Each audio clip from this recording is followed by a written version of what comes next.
Oh yeah, I'm gonna need you to I'm gonna need y'all to ignore that one post I made. Clearly did not hold to that.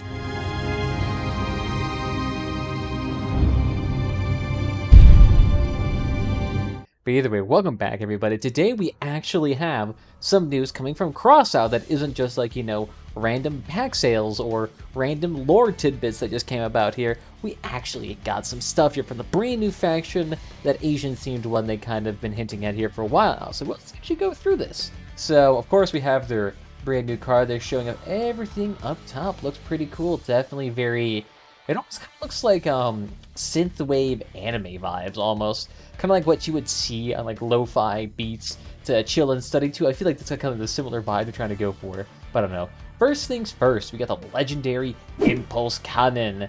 Now, the big thing to know about this is that it uses up 11 units of energy, so it's going to be one of the most energy-intensive guns, if not the most energy-intensive gun in this game. You will only be able to have one on your car. That is, unless you have a Leviathan, which I'm not quite sure how that would work out.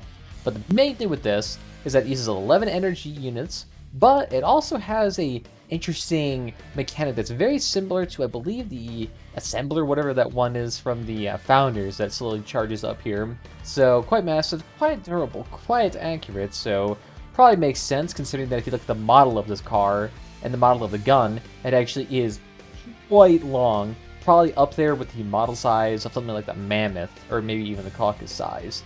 But another thing is too, is that it has a shot charging mechanic that only affects the damage inflicted, the weapon itself, and your armored vehicle. So that'll be interesting to see how that pans out. I wonder if it'll be something similar to the Gravistar or other sort of charging weapons, where if you charge it for super long times and then you don't, release it, it can overheat your weapon, or in the case of the Gravistar, it just overheats it when you use it. So I wonder if it'll be that sort of mechanic, but then just apply to the whole vehicle. My guess is they're probably going to do that, because that would probably be the easiest way to get it done, but I guess we'll have to see how that turns out. The only downside I can see about this weapon like this is that since it's consuming 11 units of energy, it's probably going to be fairly damaging, especially if you incorporate it with something like this, the power unit here. I could see it easily transferring over and becoming massively damaging. So it kind of depends on what they actually want to go for, but if that with the power unit creates something that is just unstoppable, just imagine the hover builds with a Nova cabin. Oh my god, peaking builds probably just got a huge boost. Although, if that's the case, these things are going to be nerfed into the ground and be completely irrelevant, but we'll see. We'll see. We also got ones here, another special wheels with negative chamber, whatever the devil that means. Ever dreamed of building the perfect sports car? These special light wheels are definitely here to allow you to assemble the most stylish sports armored car, and the ability to change ground clearance at the top of your button will add variety to gameplay and your car's appearance. The mechanics of the changing ground clearance are similar to the one of the Stallion wheels. If you don't know, those are basically like the traditional hydraulic wheels that bounce you up and bounce you down, kind of like a old pimp car, I suppose. So that'll be interesting to see how that turns out. And look at that, even incorporated a smiley face in here. Exotic. But the other thing is that that's the case then. I'm kind of curious if these will just kind of interfere with the niche that the Stallion wheels inhabits.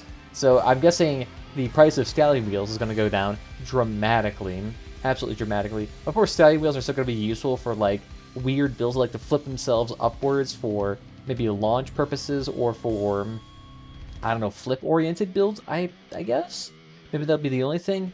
But, okay. The only downside I can see is that this is a racing-oriented feature, so I can't imagine too many people using this in general combat. Like, if you're going into PvP maps, you're not going to want a super light wheel that, sure, kind of cool, that has extra clearance capacity, but if you wanted that, you would go for something like the large wheel, which has a way larger radius and gives you a lot of ground clearance, and actually has pretty decent HP. So it'll be interesting to see how actually useful these things become. Next, though, these are going to be the ones that are going to be a bit more interesting. The epic wheels capable of moving in any direction. Straight mechanics. So again, they talked about how these are not going to be the ST and non-ST variants. It's just going to be one, but that these wheels can actually move left, right, and diagonally. So it'll be interesting to see how these work, they're not going to have full speed like traditional wheels, so they're only going to have a limited speed.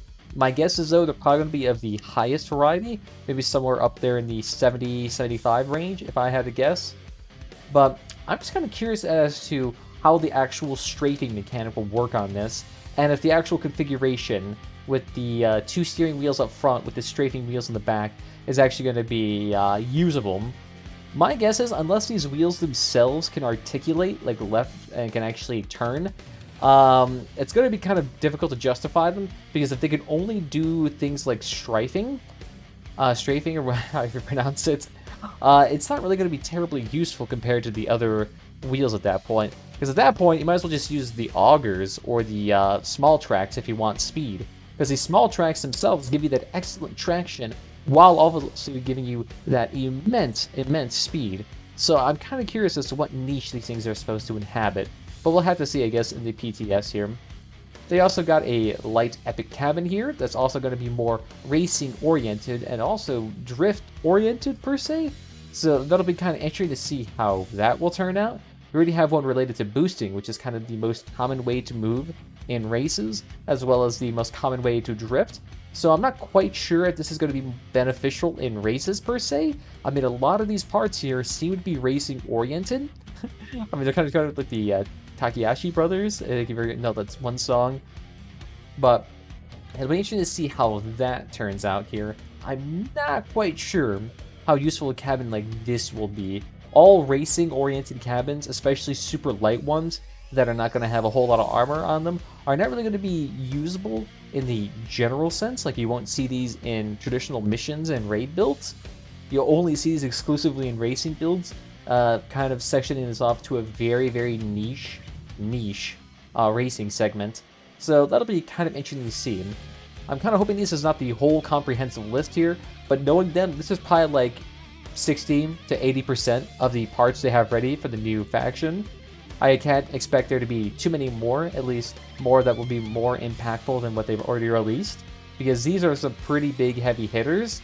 So anything beyond that, it's going to be kind of interesting. Hopefully 50% of all the parts are not racing oriented, because otherwise this is actually going to be a fairly minimal impact to the overall gameplay that most of you will experience in the actual PvP, PvE missions.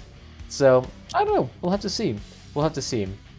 This faction is also called Syndicate now, and will actually be releasing more details, I'm assuming in February, if not releasing the whole thing.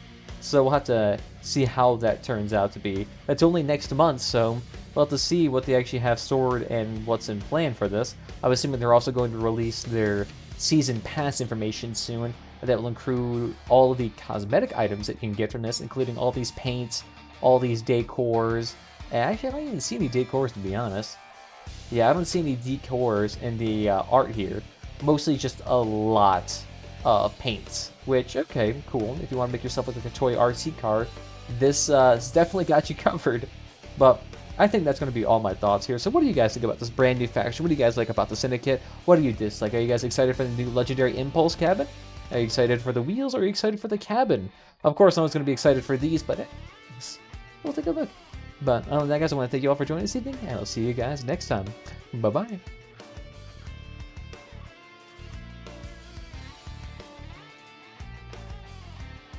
I guess I'm also going to include this in the end portion of the video. I am trying this RTX Voice thing. I only have a 1080 on this system, so it does officially support it, but I'm not quite sure how it's good because it can't utilize the tensor cores in the 20 and 30 series. So it'll be kind of interesting to see how this turns out. So far, it seems to be doing better. I mean, if you ever try to do noise reduction through an application like called Audacity, then the actual audio distortion it can cause sometimes is pretty noticeable. This one seems to have some clipping issues with obscuring certain sounds that may or may not be beneficial to the listening experience. So that'll be kind of interesting to see. Let me know how you guys feel about this RTX Voice in the comments down below, if I should continue using it in future videos. But yeah, thanks for your time.